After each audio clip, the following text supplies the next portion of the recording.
News. I'm Stan Lee, and this is a really exciting moment for me. Not only am I here with a good friend and a dear friend, but he's somebody who's one of the rare talents in our business, who's not only creative and competent and capable, but he's innovative and imaginative. I don't want to say too much and give him a swelled head, but meet Will Eisner. Glad to have you. Hi, Stan, and thank you for the introduction. Matter of fact, I'm trying hard not to agree with you.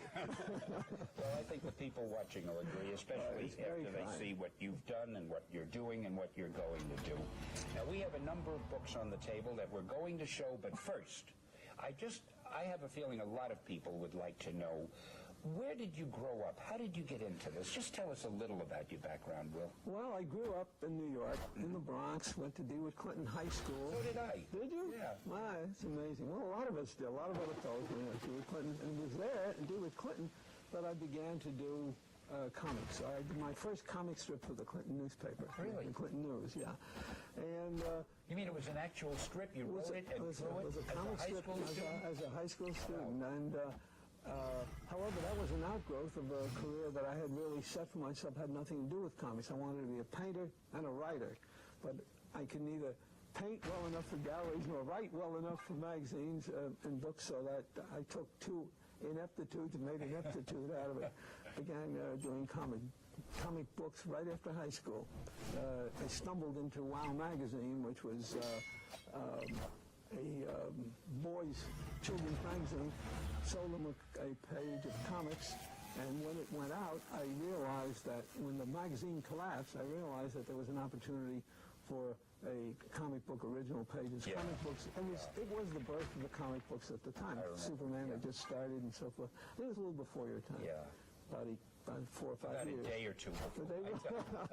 Well, it was pre-audio, primordial, prehistoric. You had a studio too, didn't you? The Eisner and Eisner studio? When Wow magazine collapsed, I realized that there was an opportunity because a lot of pulps were dying at that time, and a lot of the pulp publishers were coming in to the comic book business looking for comic book material. At that time, most of the comic books consisted of daily strips pasted together, if you recall. Famous funnies. And it was very obvious, didn't take great genius to see it, they would soon run out of those daily strips, and they were going to need new material. So I made a proposal. Original strips, not from the newspaper. Well, that was the only thing that would be available.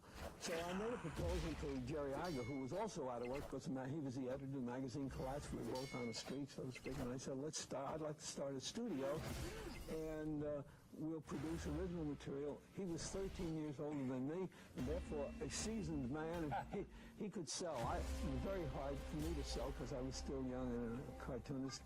So he went out and sold, and I was the staff. I did 5 strips under 5 different names. Really? Yeah. One of them was W. Morgan Thomas. The other one was Spencer Steele. I always believed that anybody with the name of Spencer Steele had to be successful. So, hey, W. Morgan Thomas is pretty impressive. Well, it was very impressive, too. Anyway, we started a studio packaging comic books for publishers like Fiction House, who had been doing pulp magazines, were coming into the business, and several others who were... Actually, companies like yours that provided artwork to comic book publishers, that was the main source, because even when Marvel was starting, we used a company, it was called Funnies Incorporated, and they provided the artwork for us. Was it? Lloyd Jacquet, that's right. Well, we started that out with the idea that we could hire artists inexpensively. See, there was no comic book history at that time. There was no background as there is today. There was no precedent. There were no schools. The artists that I hired were guys that came from other fields. The Kirbys and the Bob Powell and people like that who aspired to be illustrators. Matter of fact, they all came into my shop as a kind of a stepping stone toward moving uptown. Nobody wanted to just stay in comics. No, they were there because... And so I began to put a studio together of... I think we had about 15 men at the time. What I would do, it ran pretty much like a slave ship going down the Nile. Or the artists were arrayed along the side of a wall and down the center of the drawing boards. And the pencilers were here, the inkers were down the center, and the lettering men were on the left. And I I sat at head table. I was the stroker. You handed them the oars. I was the drummer. I was the drummer, and I initiated the character and so forth, and then passed it down and went all the way down the line and came all the way back. That's great. So that's how it went. And of course, how did the spirit come out of that? Well, around 1939. Very interesting phenomenon happened. Comics books had by that time achieved a tremendous popularity, and the newspapers, the Sunday newspapers in this country, were worried about their position in their Sunday readership. Yeah. So they said, the thing that's stealing our readership, they said, are comic books, and therefore we've got to get a comic book. And so in the newspaper, in the newspaper, to compete with the comic book. That's right. Very much like the TV guide today that appears in the TV. And so it came to me, Register and Tribune Syndicate came to me with Busy Arnold, who was also a comic book poster at the time, and asked me if I would produce a supplement for a comic book insert for them. And it represented a tremendous opportunity for me. I didn't realize at the time that I thought they came to me because I was a great genius, but they came to me because I, by that time, built a reputation of being able to responsibly deliver. And as you know, deliver on time. That's right. Newspapers require, and there was no movement, there was no margin for error there. So at any rate, I left Eisner and Iger, and I created a package. I created a character called the Spirit. Largely because they wanted what they called in those days a costume character. Today we call them superheroes, but they called them costume characters. So I compromised and gave them a detective character with a mask and gloves. So he became costumed. I was sitting in my studio at the time, and I remember Arnold calling me and saying, well, we got a character, does he have a costume? I said, yes, he has a costume. Mask and gloves, as you put them in, right. Really what I was interested in is reaching another audience. I was never really happy going for comic books. It was never my audience. I never had the kind of visceral connection with them that you have. I didn't understand what they really wanted. I knew pulps, but I really aspired to write short stories and write for people. And the newspapers gave me the opportunity. I was writing for a family. And I was producing a short story every week. The Spirit later became simply a walk-on character. He was really simply an excuse. I made him very human and so forth and so on, and I enjoyed doing him satirically. But isn't it amazing how he's lasted through the years, even when the publication stopped, how people know and remember, and could there be a better segue to get us into some of this material here? Right. I've never been more everybody must be waiting to see what you've got here, Will. Well, all right. This is what the Spirit looked like. Here's another example of what the Spirit looked like. These are... if these are covering up your face, I'm sorry. You might have to stand on tippy toes. These are some of the pages that were done. These were 7-page stories, complete in themselves, no continuity in effect. And got to show. Is there a first page here? Yeah, these first pages. These are so-called splash pages. Yeah. Well, I devised them out of necessity because what they had to do is hold on to the audience, capture the audience. They had to serve as a cover, as a magazine cover. At the same time, they afforded me the opportunity to lead the reader into the story, to set, you know as a storyteller that the best way to tell a story is to tell the reader what you're going to tell them, set the mood for it, and then tell the story. Well, that's what the purpose of that is. You made it a coming attractions almost. That's right. It was a marvelous opportunity for me as a writer because I could experiment. But there was so much more to it than that. I don't know. Are there any title splashes in here? There are more here. Let's get some, because some of your title splashes I thought were masterpieces of design. Well, you used lettering as if it was part of the artwork, and the way you'd letter it, the way you'd lay it out. Here's one. Yeah. Here's one. The lettering always. One of the problems I had really was that I changed the lettering, the logo every issue, every story, and the syndicate was screaming blue murder because they couldn't advertise it on their trucks because it was always different lettering. Yeah. And also I had a copyright problem. It was hard to it's only in the last few years they were able to trademark it. I trademarked it about 10, 15 years ago. Here's another example. That's the Christmas Spirit. Yeah, but there is a case of doing a design. Gotta it was very more. unusual. Gotta get some more. You talk, all look. Well, that feature... Yeah, I'm sorry to interrupt. That's okay. But this is pretty typical of some of the things you did. And every artist in the business used to look at your title splashes and be influenced and really be amazed by them. They were beautiful. Well, it was experimenting all the way. As a matter of fact, it's the thing that I enjoy most, is to be involved in expanding this medium. Look at that. You see, you were as much a designer as an artist, and you were certainly an innovator, and I guess that's why I was such a big fan. I love people who do things in their own style, in an original way. They don't copy anybody else, and you could spot a Will Eisner bit of artwork, you know, if it was amongst 100 other artists, and it had its own quality. That's interesting. I could. I never knew you could. Well, that's marvelous. That's marvelous. Well, anyway, I'm glad that was appreciated, and the longevity of this feature, which you referred to before, deserves an answer.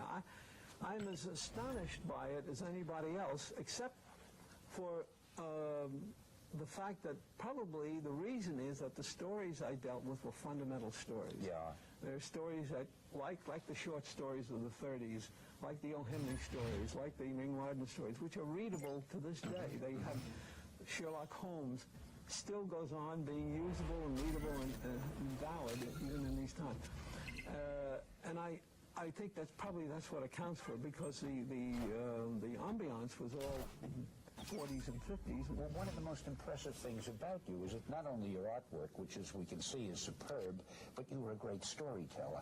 And when you take that combination and put them together, that's pretty hard to miss. Well, let's go through some of this other, because we've only got a few minutes before I get you to that drawing board. All right. I mean, you're going to have to work for this interview. I brought my hand. All right. What else have we got here? Well, after the Spirit, I closed the Spirit down in 1952 because I became intrigued and involved in the use of comics as a viable medium, as an instructional tool, as a teaching tool, and I began producing material for schools and so forth. This was an outgrowth of my experimentation in the military. Right. Then I began doing it for training manuals and so forth. So the medium itself became my master. The message, yes, that became my master. I became very intrigued with that, and so in 52, I closed the Spirit down. And until 1972, 73, I've been running a publishing company which we produced training manuals, instructional material for schools, social studies, enrichment material for 6th and 7th graders, and so forth. And in the middle 70s, I sold the company and decided that I wanted to go back and develop a further expansion of the medium. I felt that I hadn't yet reached the limits of the medium, and I began working on a graphic novel. And for 2 years, I wrote this book. Oh, I remember that. In dummy form. Remember Contract with God. Right. The story of why I called it a graphic novel is a very interesting one. I did a complete dummy. It was the first time in my career almost that I had made a complete dummy with no publisher in mind. I had no publisher because no comic book publisher certainly would publish a book like this. And the mainstream publishers were publishers that I think never knew anything. But anyway, I called up the head of a very large publishing company, the largest in New York. I don't think I should mention the name because they turned it down. I don't want to embarrass it. And the president of it was a former Spirit fan and knew me and so forth. And I told him, I have a new book here, a very interesting book. He said, what is it? I said, I looked at it and I couldn't bring myself to say it's a comic book because it didn't. So I said, oh, it's a graphic novel. Oh, he says, that's interesting. I've never heard of that. Bring it up. I'd like to see it. Well, I brought it up, and he looked at it over his glasses, and he said, well, he says, it's still a comic. It's still a comic book. It's still a comic. He says, the subject is, he says, it won't be for us. I don't think we can publish. Go find yourself a smaller publisher. Well, you know what, a funny thing to me, I have always thought, people who say, well, it's just a comic book, I've mentioned this before so many times.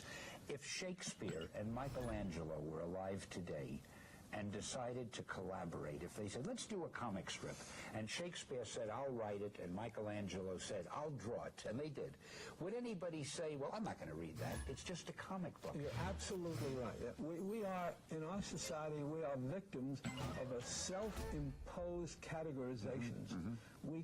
In order for us to be able to survive in this welter of information and media that we have to classify, and we have to create categories. Some are nice and safe, and some of them are good, and some of them... For years, this medium has been a despised medium. And one of the reasons is, originally, the work was produced for the very youngest children.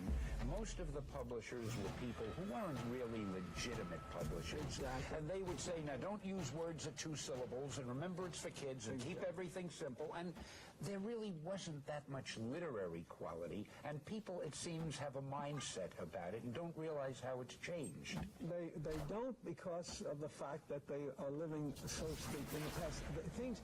Most of the people in our society have cultural police who tell them what is good. A critic, a paper hires a critic, and the critic says, hey, this is a good play, or this is a bad play. And they either go or they don't go based on what the critic said.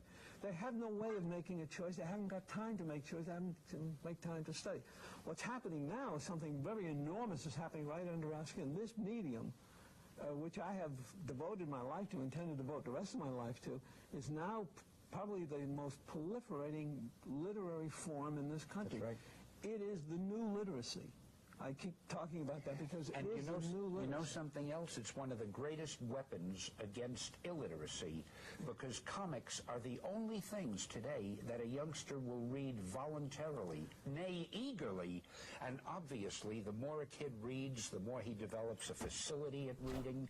And once you get Why do you say kid? Why not say everybody? Anybody who wants to read, because well, it's just that usually youngsters start with comics. Well, what's happening now, in fact, I'm glad you brought that up, because I'm working on that right now with a television, public television, developing a way of bringing this medium to the television screen for the purposes of enhancing literacy in this country. Oh, that sounds interesting. It's a very big thing, and I can't go too deeply into it, but I'll skim over it. Yeah, you're afraid I'll steal it. No, but that sounds really great. Do steal it, please. Tell me, when you said that you did all this instructional work in the Army, was that for the Signal Corps? No. Because I was in the Signal Corps doing the same thing. That's movies right. and training film. When I got into the Army, I was drafted and went kicking and screaming all the way, and became part of the Ordnance Department. Ordnance, right. Hey, you know what we're going to do now? Right. I want to hear more, but I think we're almost out of time for this section. Fine. We're going to get to that drawing board, and now you're going to earn your keep. I'm glad you asked. All right, here we Brought go. a pen with me. Good. Actually, it won't be hard for you when it comes to drawing, but I think that the people watching this really would like to see Will Eisner in action. Well, and right. Here's a sheet of paper. You've got your pencil. And let me say something to you, and maybe this will start you off. You might want to discuss it, but keep drawing while you're discussing it. All right. If I throw the phrase sequential action at you, or sequential storytelling, what does that do to you? Well, it relieves me from having to deal with a blank piece of paper. Sequential art, which is what I call the art of comics, is the arrangement of pictures in a sequence to tell a story. What we do, what is being done in this comic medium, is to take a seamless flow of action. Say, for example, a man walking across the street and falling into a manhole, for example. So we start off... An unusual situation. Well, to say the least. We start off with the understanding that there are maybe 500 actions between that man walking across the street and going down there. What we have to do... You say 500 manholes in New York. All right, go ahead. What do you have to do? I'm sorry. I'm going to take you seriously. What we do is select out of the 500 little all totally connected, unseparated actions. We select those actions which we can use to show the action itself. Now, what sequential art depends on is an intellectual understanding between you and the reader. So we have a man walking down the street here, with a bow tie. And between him and here, there's another action in which he's perhaps looking back at somebody back there. Who said, how come you're wearing that bow tie? Yeah, well, you know, hey, Charlie, what are you wearing that bow tie for? Well, I know you never do anything without a reason. And when you said there's a man with a bow tie, you had to have established that for some reason, I figure. That's what makes you the great editor. Go ahead. You understand. So he's walking down here, and he looks back. Now, and then in the third action here, he falls into the sewer, and I leave his hat hanging, flying up in the air. Oh, now, I see what you mean. He turned around so he didn't see the open manhole. That's right. He's fallen, and there's the hat. Right. Okay, great. Clever of you to figure this out, Steevn. Well, you said it was an intellectual arrangement somehow between So them. now, what I've done here really is selected out of a whole series of actions which would normally occur in a motion picture film. A moving picture frame would be something like several hundred frames for this action, and selected from this into that. And this is what is known as sequential art, because there's a sequence of events between this picture and that. Well, you referred to comic book artwork as sequential art, don't you? Exactly, exactly. There's a textbook I wrote on it, which I use to this day to teach from. Builds on that point. I felt that for the first time somebody had to sit down and create a discipline out of this art. When I started, as I said earlier, there were no schools. Nobody taught this subject. And I think it was necessary to do this. And I think it had to go beyond. I wanted to go beyond how to draw feet, how to draw ears and noses. Yeah, obviously, you've never studied how to draw feet. No, I've left it out. I think they go like this. I thought you were starting out with Charlie Chaplin. Well, no, but actually, it's very clear. So that it's, so you've got the action beautifully. Anybody can tell. At any rate, that represents the kind of action. Now, part of the importance of the work I do to me, that is the importance of the scene itself, is the human action. I spend a lot of time developing emotion. And I believe that emotion comes not necessarily from the face, from the picturing the face, but rather than the body. We show our emotions with our body. Body language. Body language, if you will. So that, to me, it's very important to be able to develop that. And I spend a lot of time, I do a lot of erasing. I'll start a figuring and play with it until I get it to precisely exactly that, because I'm in constant contact with the reader. Remember that I am writing a story to a reader. I'm telling a reader a story. And I have to connect with the reader's life experience and his understanding of what it is that will convey or transmit an emotion. So that if I have a figure here, I'm going to take a back view of the figure to show you that without showing the face, I can transmit emotion. I have the same figure displaying several kinds of emotion.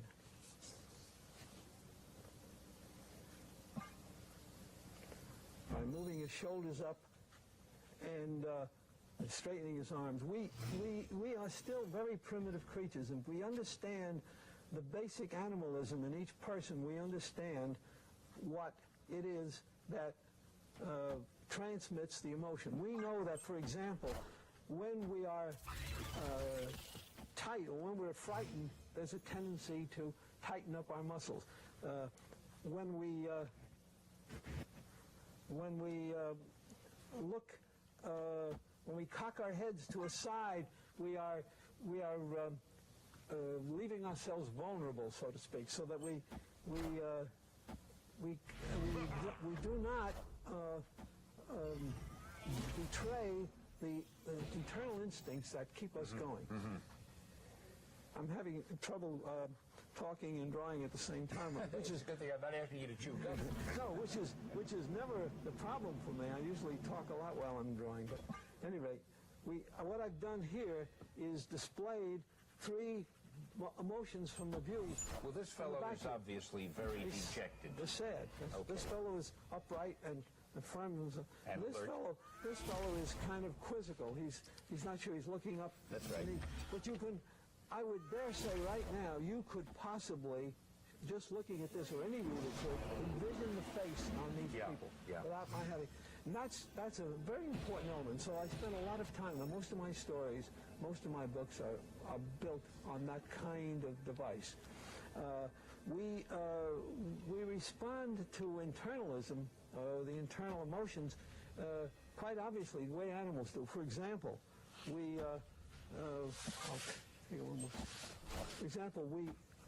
eyes. We open our eyes this wide in the face of danger. We're like animals of old. We widen our eyes so that we can see all over. We narrow our eyes when we are about to do something sneaky, or we lower our eyes when we don't want our emotions to be seen. We don't want to betray our emotions. Because the eyes, in a sense, are the mirror of our emotions. That's right. They're classically that. But the eyes are the things that we deal with all the time. The mouth remains the same. I give you an example. How often have you seen a photograph of a very good friend or a girl or a wife, and you say, that photograph doesn't look like her or him? The camera is an idiot. It took everything that was there. But the point is, it took it at a moment when that face was at rest. It wasn't typical. It wasn't typical. No, the face was at rest. Faces are in continual motion. And we know each other based on the fact that we have experienced the emotional movements of the face. It's why caricaturists, good caricaturists, are so successful. They're able to capture a compendium, a collection, a composite of all the actions and put it together. But since the face is usually in motion, when the face isn't moving and is at rest, that isn't a typical shot then, unless the person is usually not expressive. Exactly right, because it isn't that, but we know the person. So therefore, it's important in doing this sequence to support the emotion. Now, for example, I could take the same face here and put the mouth at rest. Exactly the same, and it'll be a different face. Same mouth, and the emotion will still be conveyed, even though I've done nothing with the mouth. Now, most young cartoonists invariably play around with the mouth. They think the mouth is the thing that shows expression. But I can show humor in this. I can show this same character laughing by crinkling the eyes and still keep the mouth the same. So there's a whole, I believe there's a vast science of understanding in the whole business of sequential art. But you see, when you said body language and every part of the body moves and so forth, you're doing it the hard way, just with the eyes. But then if you were to do the mouth also smiling, and if the nose crinkled a little, and if the chin and the cheek, then you'd have a perfect what you're doing is fleshing out a sentence. That's right. And what you're saying is every part of it has to be working, not just the mouth, or just the eyes, or just the ears. Exactly. It's an understanding. For example, we know that if a mouth is put in a smiling position, some other things happen because muscles. They interreact. The muscles pull the mouth apart, so therefore the cheeks would go up, and the cheeks would go up, and then that creates the crinkly eyes. Will, your classes must be fascinating. I mean, this is really great. Well, keep going. I teach on the basis of storytelling, not so much drawing. I teach drawing as it relates to the telling of a story. I sincerely believe that this is a literary form we're in. It's a medium. When sometimes people ask me what I do, I tell them I'm a writer. I write with pictures. And that's what we're doing. It's a very primitive art form, but it is one that has found its place, it's come of age in this society. And it's lasted since the cavemen. And it's been developed. And today, as I say, it is the new literacy in the Western Hemisphere. And you know, another funny thing, we were talking before about the people who don't give comics enough credit and so forth. Well, there are people who say I don't want someone reading comics because he's looking or she's looking at the picture, and therefore they're not using their imagination. And I often think... They're wrong. You're right. You're absolutely right about that. I often think, again, getting back to Shakespeare, would you say, don't go to see a Shakespeare play, just read it in script form. Why see it on the stage? You're not using your imagination. Absolutely. Let me give you an example of what you're trying to I hope you support. I want to support what you said. Please do. I can use all the support I can get. What we're talking about is the fact that the visuals, the images, the imagery that we put on a page forces, in effect, or invites and seduces and forces and attracts the reader to the reading of the words, because this medium is very unique. It is a very special, precious combination of words and pictures. And there is no formula for it, which means that the writer of this sometimes will have to leave out words until I've done pages and pages where there were no words. I've stopped the script and and continued with words as you've seen in my work. But I'm going to saved a fortune on lettering too. Whoa, gee. The years. It's fun watching you do this, trying to figure out what it is that you're leading up to. It starts out just a circle and a few lines, and then by some magic alchemy known best and only to you, it becomes something. That's before our very eyes. Well, I do what most people in this field do, and that is I have a visual image. Mm-hmm. I have an image in my mind. As a matter of fact, one of the things I like to tell students is that this is one medium in which nothing happens by accident. If you're painting in oils or if you're doing any other medium, things happen accidentally. In this medium, everything is under your control and nothing happens by accident. Mm-hmm. That's true. But, it's funny. It's as though you're not really drawing. What you're doing is tracing, because you've got it all in your mind, and you're just tracing what you're thinking about. You're not in on it. You're a tracer. This thing is hooked up to an internal... This is getting very interesting.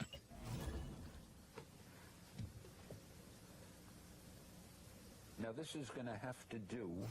Now, I'm talking about the relationship between the reading and the imagery. Remember, you said that images. The reason comics are very helpful to reading, where they enforce and give a lie to the people who, for years, said, "Well, you're destroying reading because of the."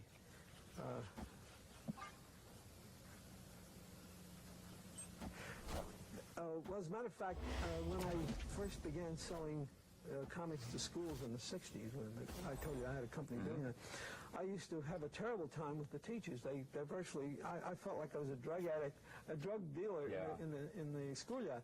And their argument was, how can you do this? You're destroying the children's imagination. You're giving them pictures for words in which we would like them to learn to imagine. And I kept arguing that, no, I'm enhancing, I'm abetting the imagination. And they couldn't see that, and as a result, we had a lot of trouble selling to school. I'm happy to say that theory is much less prevalent now. Yes, well, there are two reasons. One is a very pragmatic reason, and the teachers have been frustrated by the reluctance of children to read, and so they're reaching out for anything they can get their hands on. And the other reason is that there's a whole generation of people who've grown up with this medium. Nobody under the age of 40 grew up reading anything but comics. I mean, or reading other things, but grew up with comics. So they're all... Now, I'm going to put a balloon in here, and I defy somebody to look at this thing without wanting to know what's inside that balloon. I wondered what you were leading up to. That's great.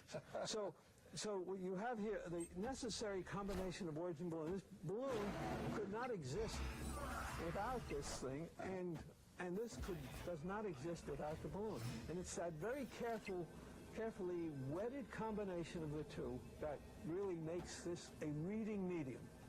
This is the thing I'm working on in this television thing that I was telling you about. That's a great example. Public television.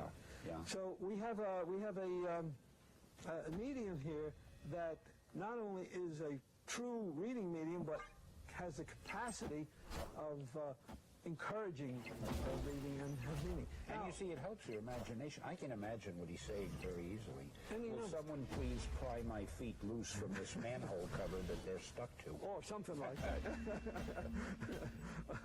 Or something like that. No, it's funny. I'm involved in a committee called Entertainers for Education, where we're trying to use various forms of entertainment, such as comics, to help education. And today, the mood and the climate has changed so much. I cannot tell you the support we're getting from boards of education throughout the country and educators all over. Absolutely. When I walked into public television with this down in Florida, I was surprised at the response. They put together a committee of librarians and educators, and they took me seriously. You know, it was astonishing. It proves that There's something else. the taste of the human race has finally come of age. Well, perhaps you can say that, but I think the need in each era of human history, the need begets the invention. I don't think just as I don't believe men make events. I think events make leaders. I'm talking about leaders. Yeah, I know what you make events. Well, the old necessity is the mother of invention. You need something, and it's got to. I wish I'd have thought of that. Yes, I wish I would have thought of it too. Brilliant, absolutely brilliant. Well, anyway. Will, you're impossible. I sometimes think so myself. Anyway, there's one other element that I think is worth discussing, and that is the content. One of the things that's happening now in comics is that there is a rise in the depth and the value of the content. What's happening now is that men are coming into this field of... And women. And women, of higher, I wouldn't say higher intellect, but of more serious demean, and who are beginning to make contributions that exceed two mutants trashing each other. The comics have divided themselves into a couple of parts now. There's the comics that are designed for entertainment, purely, and they serve a purpose. There's the comics that provide male teenage fantasies with female teenage fantasies, and provide us with mythological characters, which our society always needs.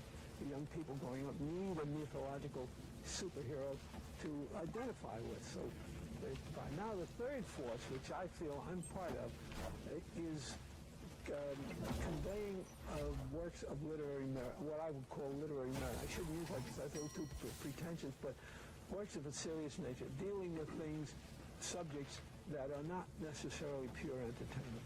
Even though the medium itself is an entertaining medium, and dealing with, for example, in Contact with God, I decided to deal with a man's relationship with God, his perceived relationship with God.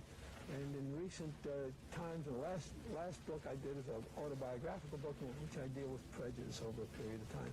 Man's coming of age. We have finally found a subject to disagree about.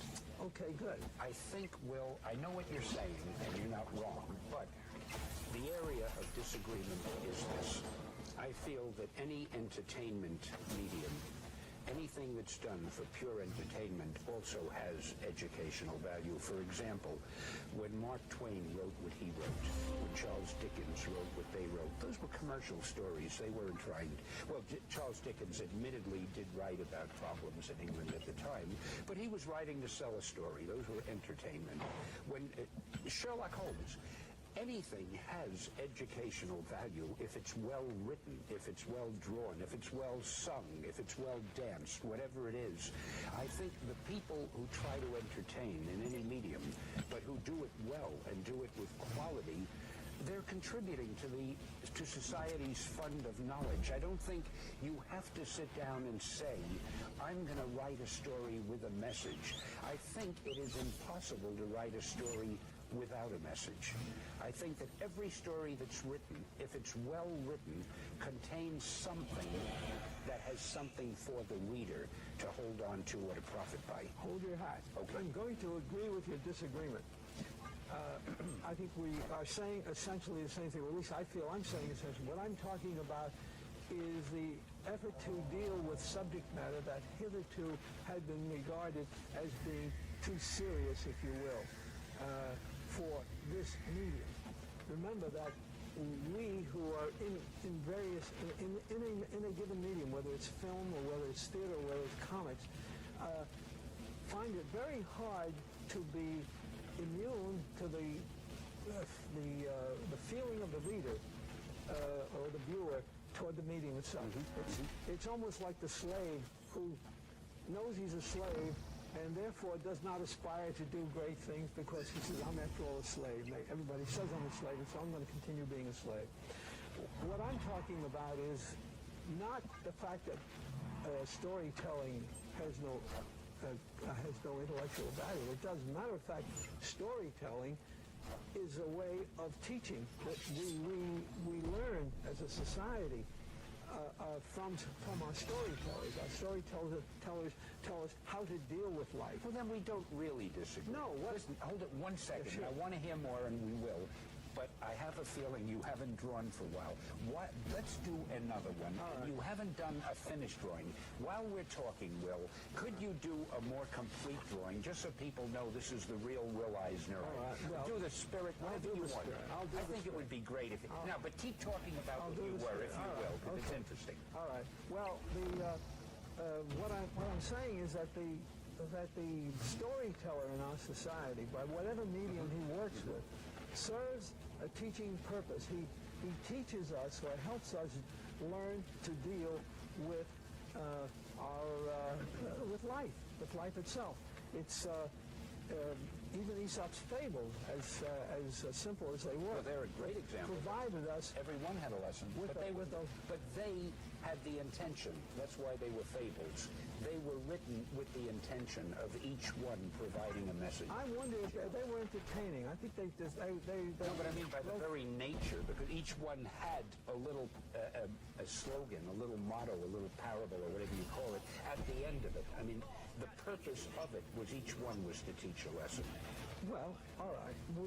But we teach our... All right, then I agree. But it's very hard for a teach story not to teach. The Bible is a series of stories which, in effect, explain a thing or teach a lesson and help us. You're picking what you're saying is right, and you're picking all the wrong examples, because the Bible also had a very definite purpose. But let's go far afield, Will. Let's take a mystery story. You could say that a story with a villain fighting a hero and the hero wins at the end, in some subtle way, is teaching the reader that good triumphs over evil.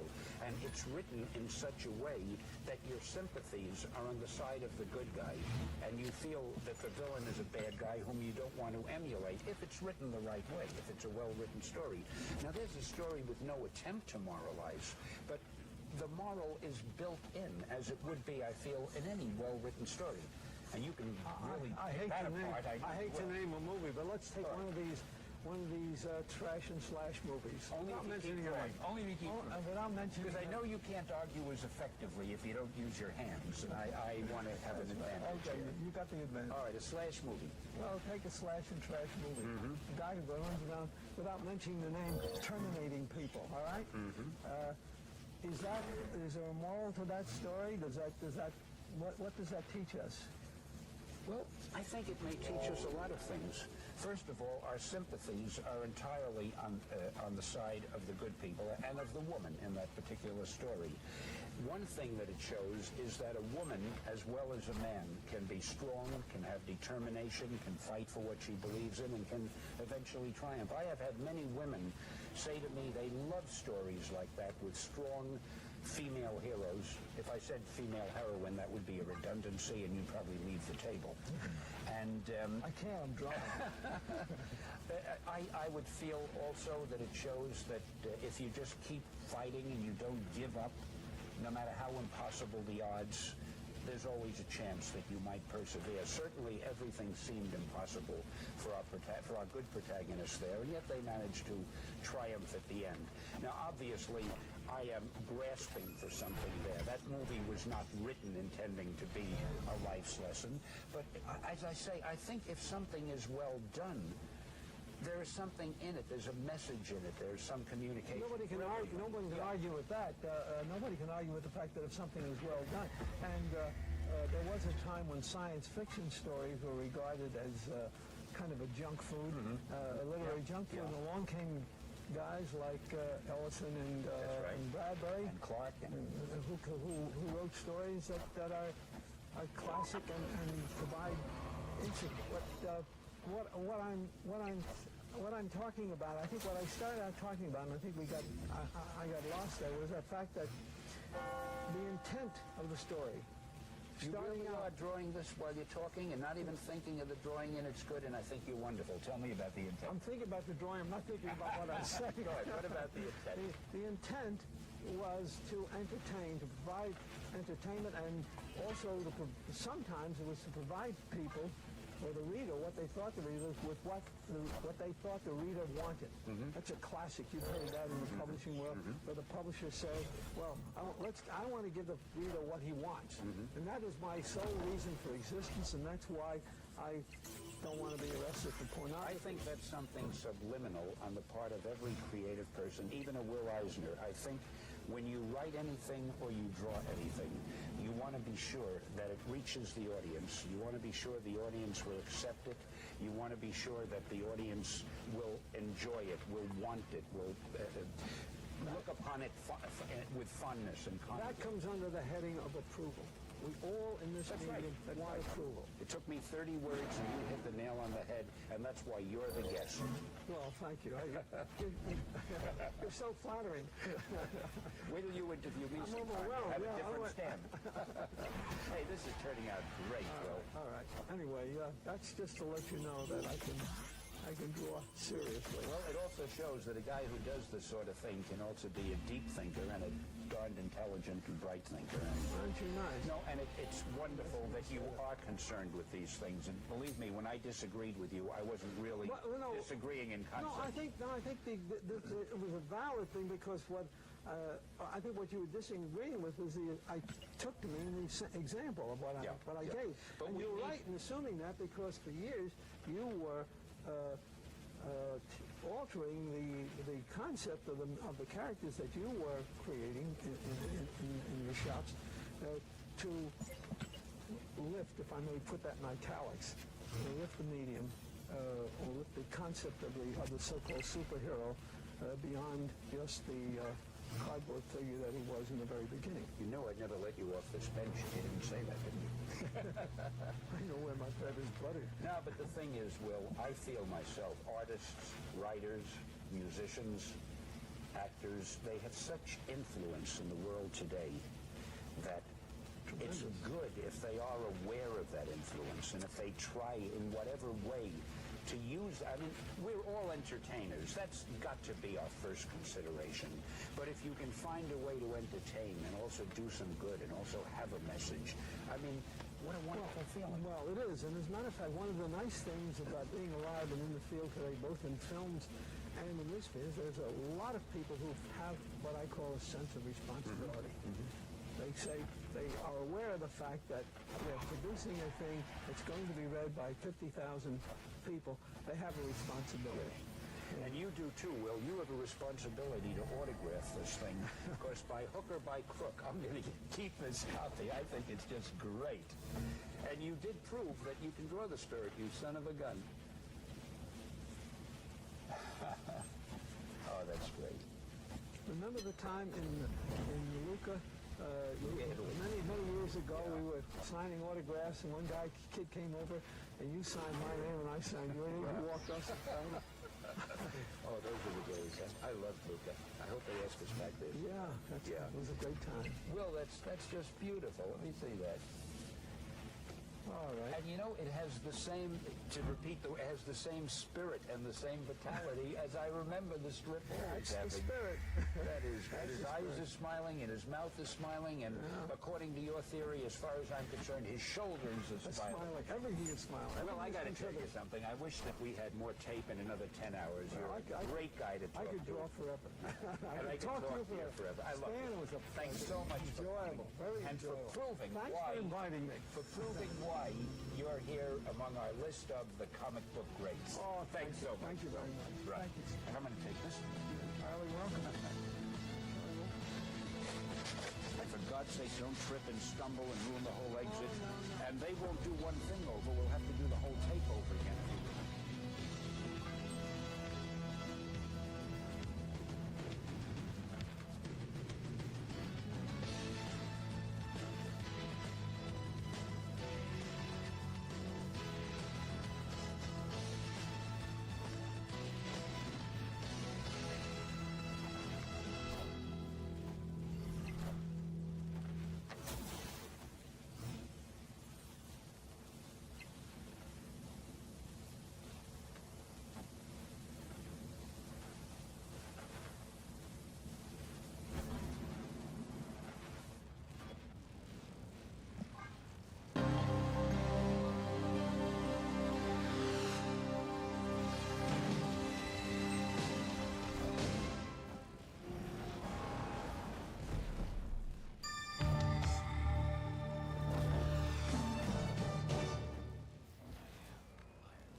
Hi, heroes.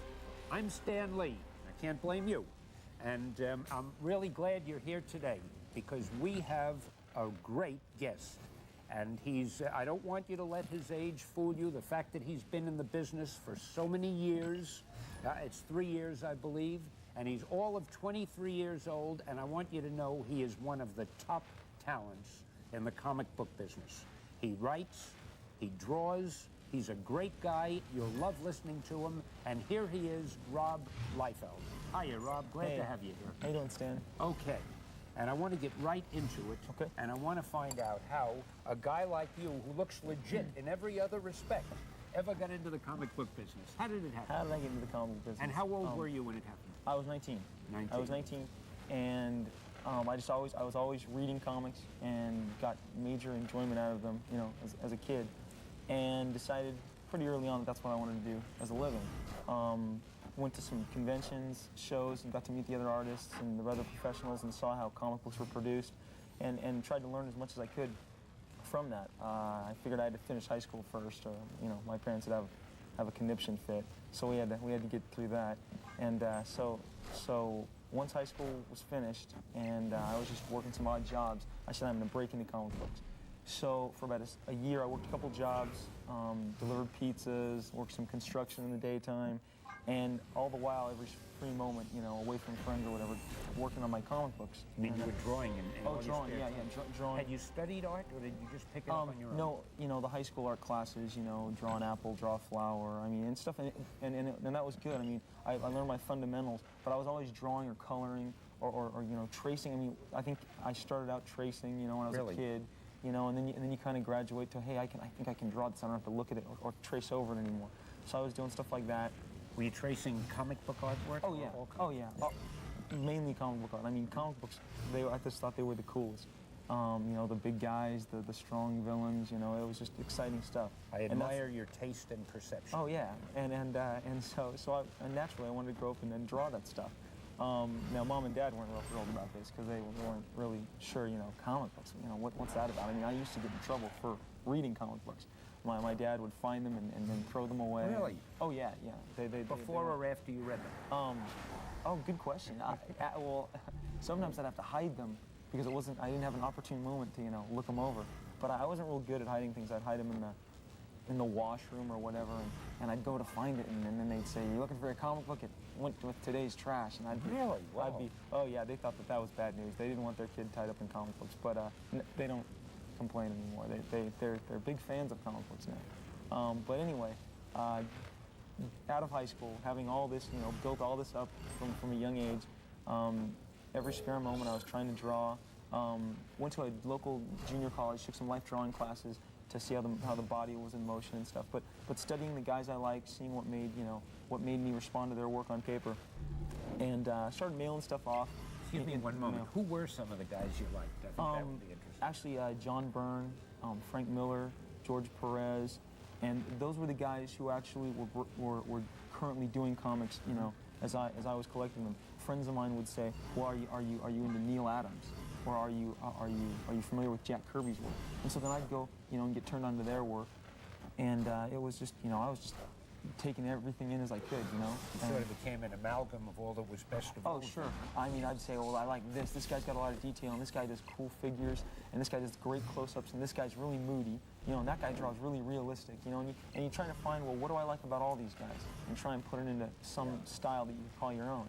So anyway, I was sending off packages right and left to smaller companies. Not the big two, being Marvel Comics and DC Comics. I was kind of in awe of them, or afraid of them. A friend of mine called me up and said, "Hey, there's this big convention in San Francisco. I read about it in one of these trade magazines. Comic book convention. Comic book convention." And I'd been to a couple of those locally, but this one had tons of editors on the guest list. And I had already learned that that's how you get your job, from the editors. If they don't like your work, you're not going to get in. And so we decided, we had a free weekend, to hop in the car, go to my aunt and uncle's place in San Francisco. I lived in Anaheim, Orange County, so it was about anywhere from a 7 to 8 hour drive. Drove all Friday night, got to my aunt and uncle's, kicked back. I was kind of nervous, I was like, oh, tomorrow's it, it was kind of like trial by fire, go in there and, see if they respond. So we got there bright and early, and I decided I'd go to hit all the small companies first. Let me interrupt once more for a second. No problem. What type of artwork were you bringing to show them? I think people would want to know. All my own stuff. I mean, I created my own characters. And did you do it as if it was a page of a comic? Oh yeah, they were all comic sequential art. I didn't give them pinups. I didn't give them posters because I had already learned that that's not what they wanted. So you made it look like a comic book page. Oh sure, I drew my own comic books. Yeah, I had about 10 pages of comic book art featuring my own characters, and because actually the reason I featured my own characters was because that I was scared that I wasn't going to draw the Hulk as good as this guy did, or I'd draw Spider-Man as cool as this guy did. So I said, if it's my characters, nobody's drawing them as good as I am right now because no one knows they exist.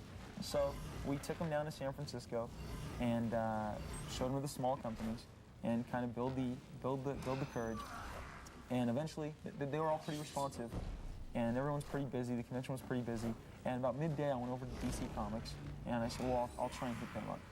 And Dick Giordano, who was one of the main guys at DC, I believe he still is, looked over my stuff, said he was interested, and responded with a please send more. I gave him a Xerox packet. I had Xeroxes all my work, handed him out right and left. And then we were kind of at Marvel at this huge display. And my friend's going, go to Marvel, go talk to Marvel. And I was like, I don't know if I want to talk to Marvel. I don't think they'd be interested. And he said, go talk to Marvel. So I walked over there, and a guy by the name of Mark Grunwald, an editor, looked over my work, and he looked up at me and he said, how would you like to work for Marvel Comics?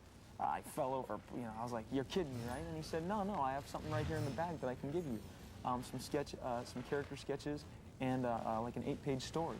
You mean right off the bat? Right there, on the spot. And you hadn't wanted to go to Marvel? Oh, I was terrified. Why was that? Why more terrified of Marvel? It's like they're the biggest game on the block. It was like pulling teeth. I knew I'd get you to say that. Oh, exactly. They were the big, the biggest catch. I mean, you figure, I didn't think I was quite ready. I didn't have the confidence. And it was the biggest one that really recognized your stuff the best. Yeah, I mean, I was extremely fortunate. I mean, the ride home did not think of anything but, wow, I'm going to work in comics. I mean, I did not even think of it. I can imagine how you felt. Yeah. So I came home and I was like, wow, I'm actually going to work in comics. And you had an 8-page story to start with. Yeah, they handed me an 8-page story and said, why don't you start drawing this? And he told me that if I didn't get in contact with him, to call him in a week. Do you remember what the story was? It was a story of the Black Panther. It was for an Avengers book that they did. And so it was a character called the Black Panther. Now, I never got to draw the story, because they gave it to somebody else as well, and then that person drew it and saw print. What I gathered was they gave a lot of different plots out to up-and-coming artists. I didn't know that. I thought it was a definite assignment. So, it was a definite assignment, but they eventually got me more work. I mean, it wasn't They like did it was a get you gag. something Oh, else. sure, Yeah. yes. So then, I mean, from there on in, I was able to go home and say, well, cool, I can work these other jobs for just a little while longer, and then I'll be making my living from drawing comics, which is what I'd always, looking forward to doing. And that's what you're doing now. Yeah, constantly. Well, let me see. What I'd like to know is, in the beginning, what was the first strip that you did that was printed? The first You comic, remember? yeah, it was a strip called Hawk and Dove for DC Comics. Yeah. It's weird how yin yang back. Marvel hired me on the spot at the convention, and was interested, and said they wanted me to do work. But at the time, you tell your parents or you tell your friends I'm working in comics. You better cough up some proof of that fact. And the first person to get you, something in the mail, because I called back about that plot they gave me, and they said, well, hold off on it. I mean, talk to us a little before you do it, Marvel. They wanted to walk me through it a little, and I did some character sketches like they had asked for this book that they were producing for Marvel. So I did send my first, work off, but it wasn't like a story. Marvel, it was some character designs that they had wanted, but DC sent me my first story. Like, here, get started on this. And, I was just going to do the first thing that came to me. And so I was actually kind of bouncing between DC and Marvel for the time being. But the Hawk and Dove book was a 5-issue miniseries, so it was very finite. It was going to be over in 5 months. And while I was doing that, Marvel then called and inquired about me doing regular work for them, which I was more than excited, about doing. Me too. So What was the first job? For Marvel. For Marvel. The first job was actually a Spider-Man story. It was what they call an annual. It's like a special thing they give out once a year, And so I did a Spider-Man job, and it's like weird. You're 3 pages into it, and you go, I'm drawing Spider-Man, It's kind of weird, It's like, because he's become so recognizable and so part of, comic book history or whatever. And so I did Spider-Man, and then they moved me into some X-Men books, did some X-Men stuff. And eventually there was a book that, called The New Mutants that they wanted to change things on, and they moved me into that. So Isn't it incredible how you, as a beginner, in a sense, started out doing 2 of the top books and 2 of the best-selling books in the world? I was the thing I always tell people is I was very fortunate that the stuff fit that. Maybe the people at Marvel also had the good sense enough to know what to give you. Well, yeah, I don't know. Because you certainly did a great job. Now, you're now doing an X-Factor book, I believe. X-Force. X-Force? Yeah. X-Force. Everyone confuses them. Yeah, X-Factor, Force. How Man. many X-books do we have? I think there's like 8, 10 now. I mean, everything. They got. There's the team books, and then each member of the team has their own book. So, yeah, people get all confused all the time. My own editor. I used to know them all. I must admit, I get confused also. Oh, when there used to be 1 X-Men book and 1 Spider-Man book, Yeah. and there's 5 Spider-Mans and there's 5 X-Men. So when we get a good thing, we don't let it go. that's do we? right. No. But anyway, the getting started as a pro then, you didn't have too tough a time. I mean, the minute somebody really saw your work, they were able to recognize it was good, and you did get started. Yeah. Yeah, and I think that's just terrific. It's an unusual story, but it's a great one. But you must have other interests too. Now, besides comics, I hear that you're big in basketball. No, I'm not. I'm big at big trying fan. to play basketball. I'm a big fan, but Yeah. I don't want to get on the court and make a fool of myself with anybody who. Do you go for much exercise in sports? Actually, with being an artist as a living, when I first got into comics, I would just sit at my desk and draw and do the work. And you get easily distracted. If you didn't want to draw the page, I found that I'd go and sit and watch TV for a while, or I'd go and I'd eat a Snickers bar or 6. And eventually, I was like, wow, I'm not getting much healthier this way. So I think, yeah, you've got to get out and exercise. And I always try and make it a nice blend of a day. Get out and do something, that's exercise every day, because you're just can't sitting sit there over drawing. that board all the No, time. not at all. I used to be that way about writing. You just can't sit over a typewriter and then later a computer all day long. You have to find other things to do. So I decided to interview artists. There you go. Break up your day. And boy, you can tell you're an artist. You haven't let go of that pencil. Yeah, I since know, you I said gripped that. this- And I want to tell it's you, my if you security. keep doodling, I want that page autographed before we Okay, go. okay. That's a deal. That's a deal. promise. Now, let me ask you something else. And I think this would be interesting. Oh, by the way, I just want to let the world out there know that before this is over, we're going to see Rob doing some drawing, but we're saving the best for the last. Oh, okay. We're gonna do that So last. tell me, how do you feel about comic strips themselves? What do you think makes one comic book story better than another? What is it that makes your X-Men outsell Joe Blow's something else? You know what? I think I've thought about this a lot. Sometimes you go, why is this doing better than this particular book? I think it's the people who really, they take the time and the care and they put the effort into it. I think anything you do, once you put the effort into it, and especially something like this, producing 22 pages of artwork on a monthly basis is no walk in the park. You have to constantly, and you do it month after month after month.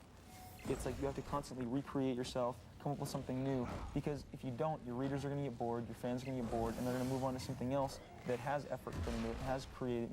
If you become lazy with your product, it's going to result in the readers, a disinterest on their part. One thing that a lot of people don't realize, today, comic book stories have become so complex with plots and subplots and subtle characterization that a complete comic book story is almost like a motion picture. Yes. And if you think about it, people like yourself are doing a minimum of 12 comic book stories a year. Well, that's like doing 12 motion pictures a year, which nobody can do. Definitely. And so the amount of creativity that's required is enormous. And I didn't mean to interrupt you. Oh, no, you didn't. It's a great point, because a lot of people don't. Sometimes, I swear, I come in contact with this all the time. People meet you and they ask you what you do for a living, and you tell them you're a cartoonist, and then they again say, well, what do you do for a living? And I think people don't... You mean you get paid just to draw pictures? No, I think people open up their Sunday funnies or go buy that comic off the rack or see them and think that some machine produces this, or some race of people called cartoonists, come up with this. It's like... They're mutants. Yeah, you draw comics for a living. It's like they can't really grasp it. It's not something they can grasp, because it's not something they're familiar with. Doctors, plenty of doctors. Lawyers, you've met some in your lifetime. Cartoonists, they're like this weird breed of people think, and they can't, like I said, I've just always felt that people think that some machine churns all this out, It's a funny thing about comic books. They've changed so in recent years. They've gotten more respect. I remember when I first started, and we're going back a few centuries ago, but I'd be at a cocktail party with my wife, and someone would come over and say, hello, what do you do for a living? And I knew the reaction I would get, so I would say, well, I'm a writer, and I would try to walk away, but, they'd grab me and, what do you write? Exactly. And I still tried to fudge it. I'd say, stories for children. Grab me again. What kind of stories? Where are they published? Oh, in magazines. What kind of magazines? And finally, I had to say, comic books. And suddenly the hand would come off my shoulder, and they'd walk away. Exactly, because it's like they didn't understand, or they don't take it seriously. But now I go to a party, and everybody pushes past Steven Spielberg. Oh, definitely. Where's Stan Lee? That's right. And hey, there's a guy who works in comics, and they're all around. It's a whole different thing. That's right. So anyway, I want to get back to what you said. You were saying that you got to work hard and you have to take it seriously, but you and I know it's got to be more than that, because there are a lot of artists and writers who work hard, who take it seriously, who give it their best shot, but they still don't do things that are big winners. So I'm waiting for you to say, and you know what I'm waiting for you to say.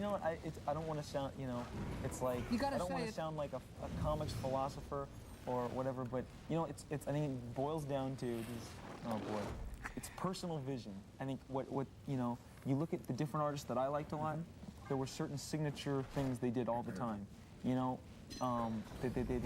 They knew, it was like there was a formula to what they were doing. They had a personal formula, a personal vision, and you saw that on the page. They felt very strongly about what they're doing. That's where I think the effort and the interest gets into it. I think there's people here who they would be just as happy to draw, just the same old story of Spider-Man month in and month out and grab the paycheck, and they're getting to be able to draw. They're drawing. They're having fun drawing, but they don't want to do much more than, kind of draw for a living. They're getting to draw for a living.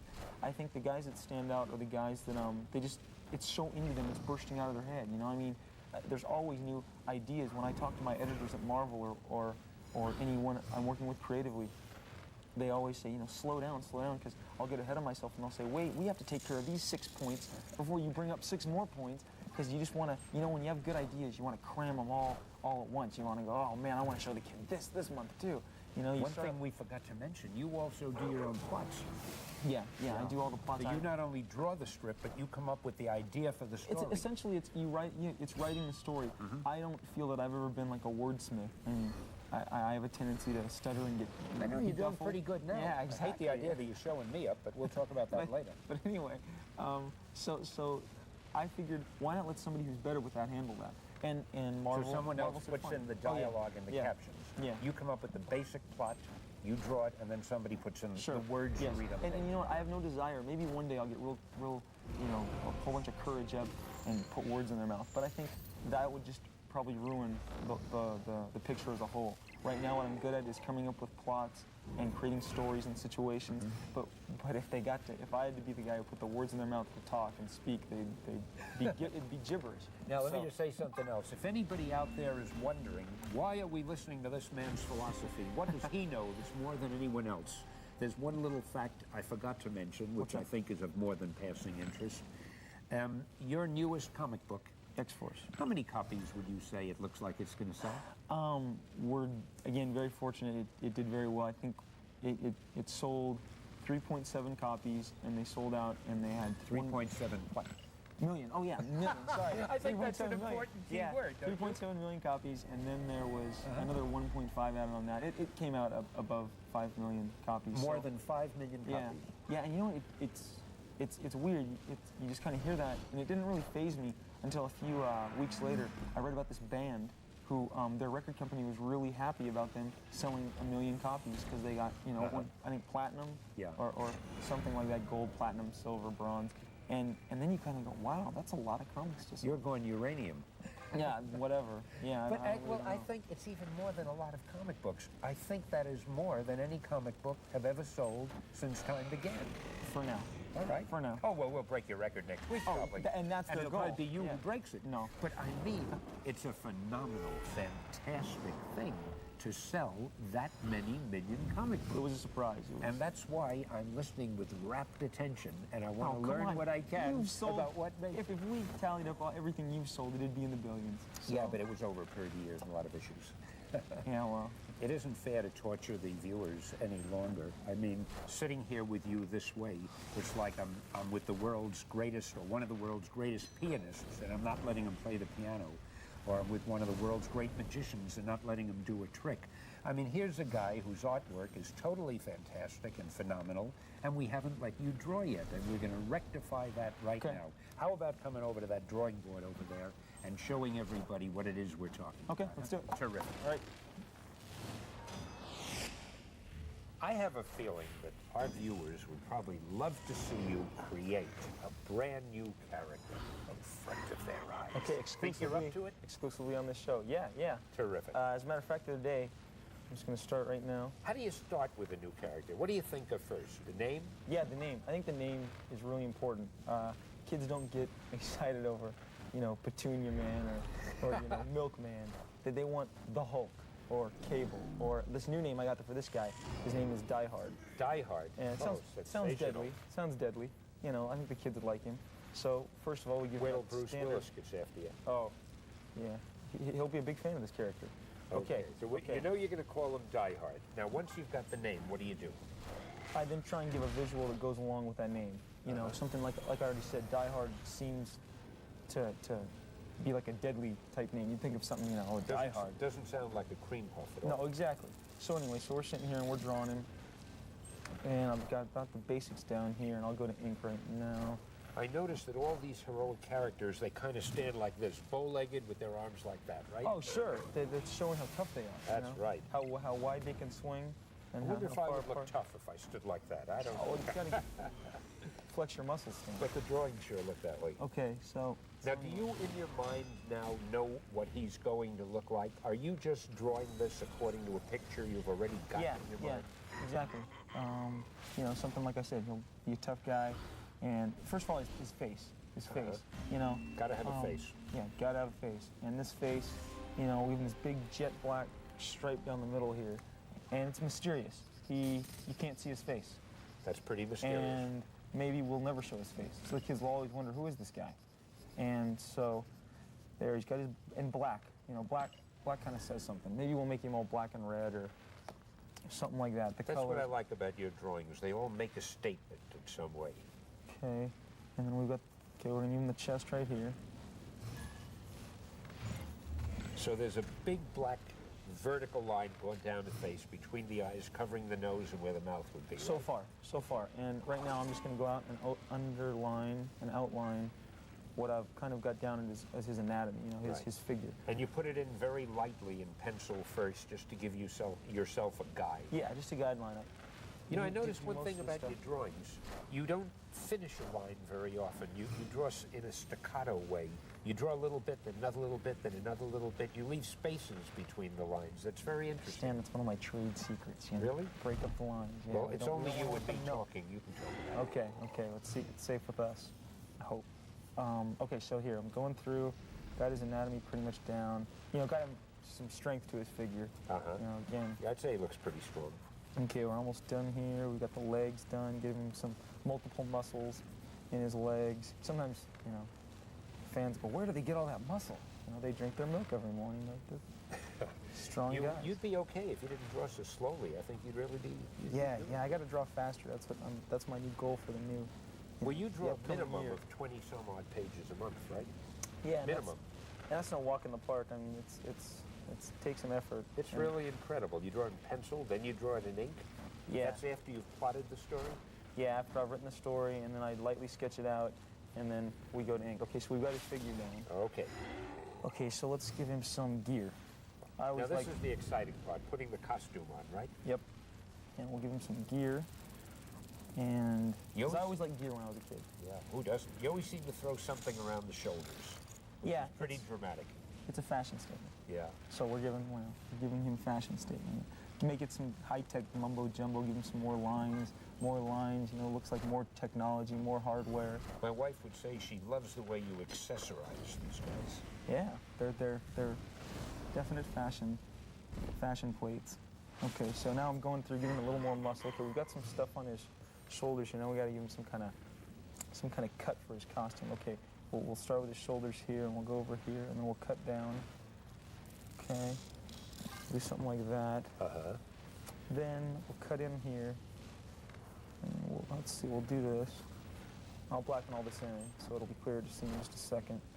And it'll have a totally different look by the time you blacken it in. Yeah. I would have a feeling, looking at him, that he's more physical than cerebral. Is that's just a wild guess? Yeah, I think so.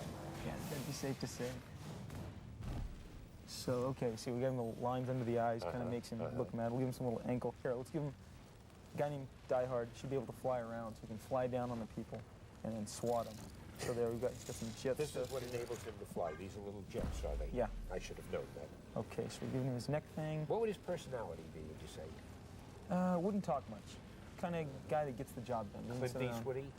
Very much Kind of like Stan Lee? Oh, definitely. Real rugged and definitely. strong, Very, silent. very I much see in that mold of Stan Sure, Lee, Arnold Schwarzenegger, Bronson. Arnie, Stan, and Charlie. And Die Hard. And Die Hard. Okay, here, we're just going to go through real quick. Does he have a special superpower? Should have been my first He's question. got it all. He can do anything. Really? He can fly. That's not a bad talent. He's strong. Definitely. Comes in handy. He flies, he's strong. He flies.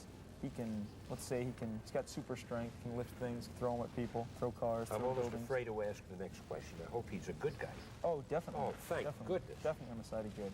Because there's too many bad guys out there. And the good guys need to be more powerful. I would say so. We need a lot of diehards around. So we're going through here, we're giving the highlights, giving the little black shines, giving more detail in the work. Okay. It seems you start with a thin pencil, then you get a thicker little black marker, then you get a very heavy marker. What'll the next thing you use be? A paintbrush? Get some colored markers if we had some. Really? Go throw some color in sorry, there. we don't. Oh yeah. So there we go. And, okay. Now I'm gonna go in. Actually, okay, he's got his chest. We've got all this stuff covered. Let's see. Oh God, he blackened his foot in. And there. Now we got a new character. Named Die Hard. Okay. You letter also. Is Oh. there no end to your talents? I can talk. I used to letter like that. I love that kind of lettering. Did you? I think There's probably a name for it, and I don't know what it is, but I love that style. Amateur. Yeah, maybe that's why I love it. Die Hard. Okay, why don't we put him through, we'll put him through some paces here. But let's see, does he any more gear? Put some more shine. Yeah, he doesn't have as much gear as you usually put on, does he? Yeah, if he's gonna I mean, fly just around. a couple You know, of shoulder things is all a couple I see. shoulder things, some wrist things over here. We gave him You some didn't wrist things. accentuate that. Now right they're getting here. a little more definite. Okay, so there we got that. And these are fists, kids. This is what he's gonna punch you with. Right. And he's not wearing any type of rifles or guns? No, or not this guy. He's gadgets? strictly physical. Now, if I was gonna create like a more commando type guy, like say, we'll just create a more commando type guy. Go over here. Okay, we'll have this guy. Put him in another strong stance while I'm carrying a big gun. Do you have a name for him? Let's Joe call Commando? him. Let's call him Cross. How do you spell it? CROSS. All right, Cross. Okay. Put his eyes in here. I assume he's always angry. He's not a happy guy. No. I mean, They're I never should happy, probably. are they? Have you No, noticed they're all that? pretty, They're pretty never unhappy. happy. Well, what they do isn't easy, and it's not. It's not I a think nice since job. Howard the Duck, we haven't had too many happy characters, have we? That's true. That's true. So anyway, we'll make this tough guy here and just show you how I would approach this differently. Okay, we're just gonna dab his What eyes. power in. would you say? They crosshairs. Well, since Cross, we're gonna give him some accessories and more guns and weapons. More gear than Yeah, our we're friend just gonna Guy say, had. yeah. Die Hard's got more like superpowers. Cross here, give him a little spit curl here. Oh, I love that spit curl. And he relies on his gadgets, right? His Yes, equipment. yes. So anyway, we're just gonna give this face here. Yeah, so that's the a kids- pretty handsome face you're doing. So the there. kids know who they're looking at here. He looks very noble. Yeah? Very noble, but Yeah. gets the job done and will like do that. anything to get the job done. What do you think? You think they'll go for that? Oh, absolutely. Yeah, I think so. Okay, this is how I'd approach it now.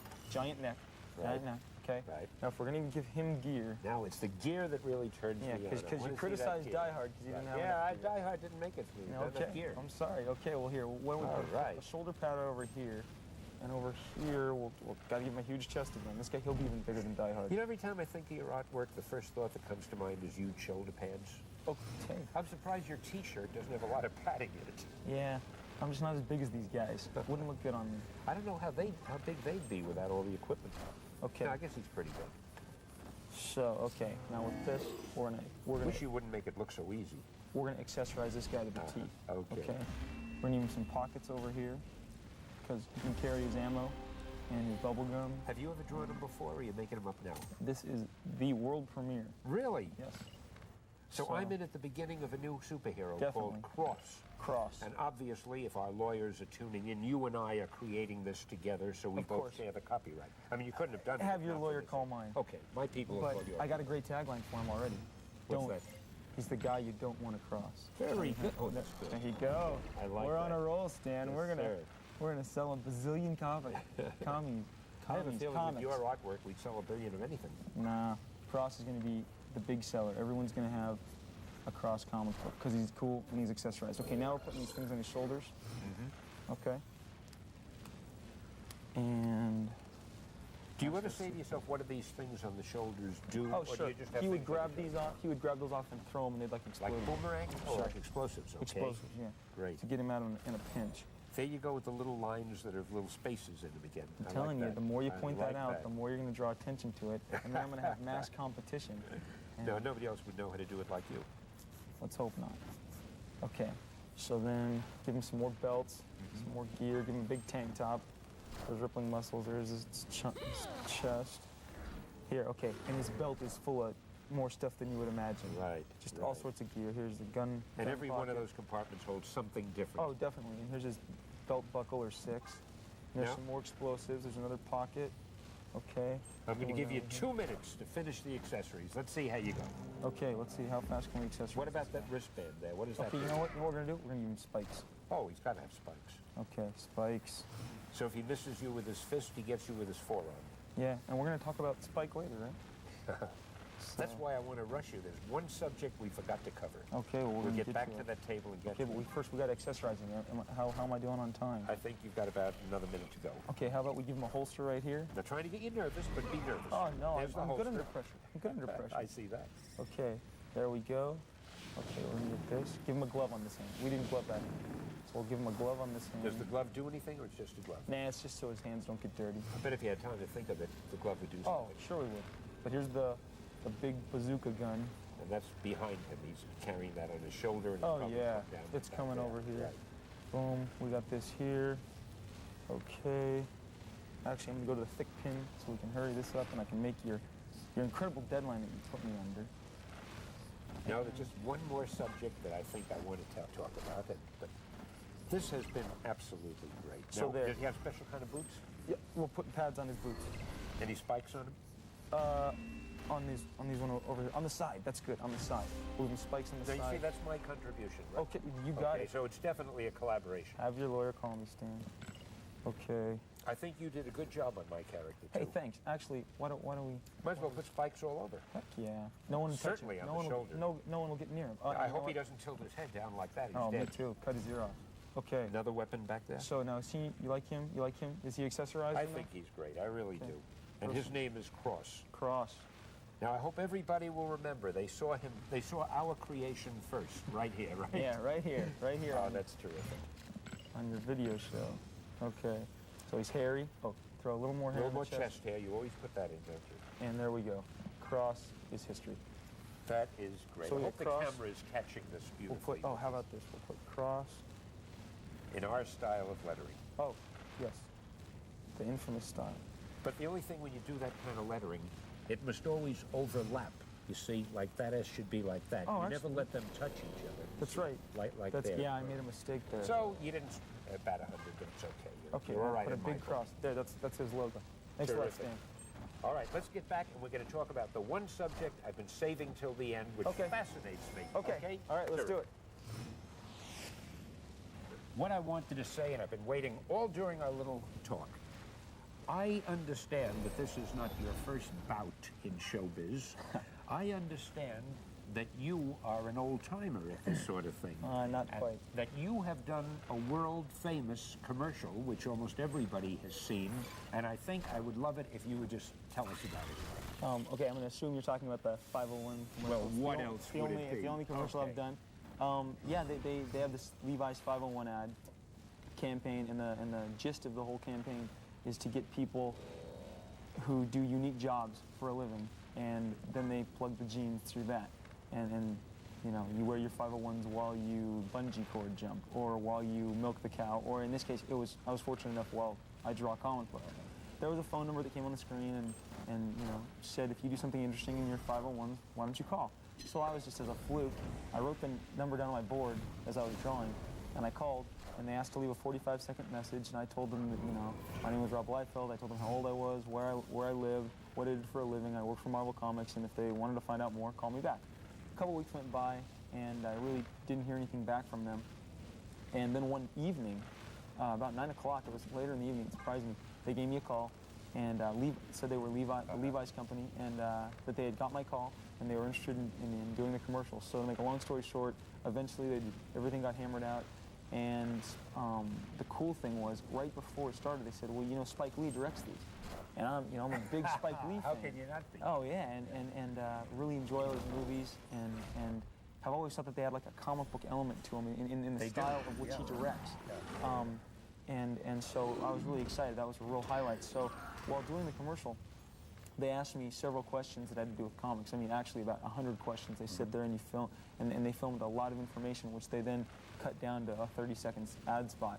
But it was amazing. He really knew so much about comics, and this will make you happy, a real big Marvel Comics fan specifically, and just knew all about, asked me about Prince Namor, the Submariner, does he still have wings on his feet, and, That's and wonderful. the Invisible Girl, and so it was just really nice, and the thing that I really got excited about was that it was a chance to kind of get comics on TV every day, I got you know? Yeah. And that's what it's turned out to be. It was pretty funny. When I saw the commercial, it was pretty unexpected, and they had shot me in a blue room, and said that they would put my characters in the background with me, and I was pretty excited. Kept trying to visualize it, but one night, just sitting with a bunch of friends, we were watching a TV show, and the commercial came on, and I didn't expect it, and it was a real treat to see it, and it's just neat. What did the commercial actually show? For anybody who hasn't seen it. Okay, it starts off with me drawing in my office, the studio, and it asks about how long I'd been drawing comics.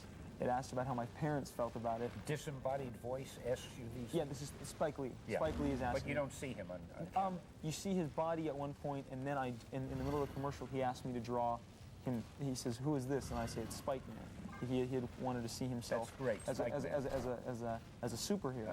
So we gave him spikes, as you can already see that I'm very fond of, and I gave him a long billowing cape, and I had his hat on, and it was pretty funny, you know, made him into a superhero. Real big fan of comics, and so it was just nice. And I think the cool thing is that it kind of legitimizes to kids their hobby. You know, that comics, wow, it's on MTV, it's on. So I think it's cool. I hope more things like that, you know, happen. It would be nice to see comics continue to break into the mainstream, you know, through whatever it is, movies, commercials, television, you know.